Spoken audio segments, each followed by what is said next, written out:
ಎಲ್ಲರಿಗೂ ನಮಸ್ಕಾರ. ಅಸ್ಮದ್ ಗುರುಭ್ಯೋ ನಮಃ. ಶ್ರೀಮತೆ ರಾಮಾನುಜಾಯ ನಮಃ. ಇವತ್ತಿನ ದಿವಸ ಮುಂಚೆ ಹೇಳಿದ ರೀತಿ ಪಾಂಚರಾತ್ರಾಗಮದ ಪರಿಚಯ.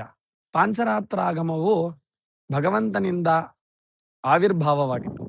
ಇದನ್ನ ಮಹಾಭಾರತದಲ್ಲಿ ಶ್ರೀಕೃಷ್ಣ ಪರಮಾತ್ಮ ಶಾಂತಿ ಪರ್ವದಲ್ಲಿ ಈ ರೀತಿ ಹೇಳಿದ್ದಾರೆ. ಇದಂ ಮಹೋಪನಿಷದಂ ಚತುರ್ವೇದ ಸಮನ್ವಿತಂ ಸಾಂಖ್ಯಯೋಗ ಕೃತಾಂತೇನ ಪಂಚರಾತ್ರಾನುಶಬ್ದಿತಂ ವೇದಾಂತೇಶು ಯಥಾಸಾರಂ ಸಂಗೃಹ್ಯ ಭಗವಾನ್ ಹರಿ ಭಕ್ತಾನುಕಂಪಯ ವಿದ್ವಾನ್ ಸಂಕ್ಷಿಕ್ಷೇಪ ಸಮನ್ವಿತಃ. ಈ ಒಂದು ಶ್ಲೋಕದ ಅರ್ಥ ಏನೆಂದರೆ, ಇದು ಒಂದು ದೊಡ್ಡ ಉಪನಿಷತ್ತು. ಇದರಲ್ಲಿ 4 ವೇದದ ಸಾರಾಂಶವೂ ಇದೆ. ಈ ಒಂದು ಉಪನಿಷತ್ತು ಚತುರ್ವೇದ ಸಮನ್ವಿತಂ, 4 ವೇದದ ಸಮಾನ ಇದು ಎಂಬುವುದನ್ನ ಕೃಷ್ಣ ಪರಮಾತ್ಮ ಮಹಾಭಾರತದಲ್ಲಿ ಹೇಳಿದ್ದಾರೆ.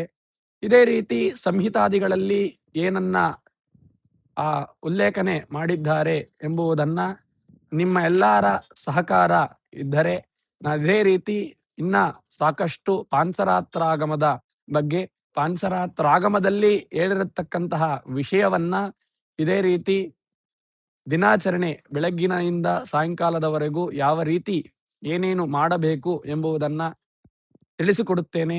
ಇದೇ ರೀತಿ ನಿಮ್ಮ ಸಹಕಾರವಿರಲಿ. ಎಲ್ಲರೂ ಈ ಒಂದು ವಿಡಿಯೋವನ್ನ ಫಾಲೋ ಮಾಡಿ, ಸಬ್ಸ್ಕ್ರೈಬ್ ಮಾಡಿ, ಶೇರ್ ಮಾಡಿ. ನಮಸ್ಕಾರ, ಧನ್ಯವಾದಗಳು.